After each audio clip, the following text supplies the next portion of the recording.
About a month and a half since a deadly apartment fire in East Wichita, the Sedgwick County 911 Advisory Board will have a special meeting to go over changes that may need to be made to the 911 system. New at 6, 12 News reporter Brock Wilson previews some of the topics that will be discussed at that meeting.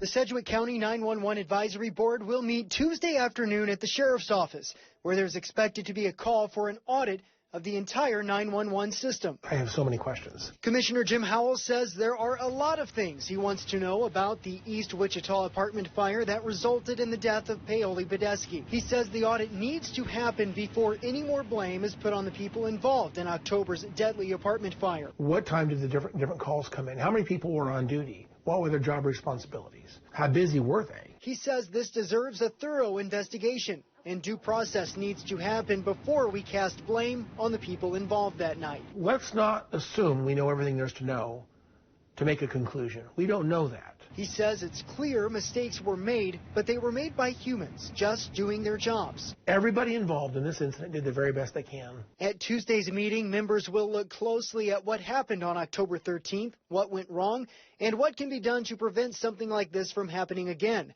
Commissioner Howell says whatever changes are recommended, they will improve a 911 system that already works well. We have a pretty good system. I keep saying we have one of the best systems, I think, in the entire state of Kansas, if not even further than that. The question is, what are we missing? In Wichita, Brock Wilson, 12 News.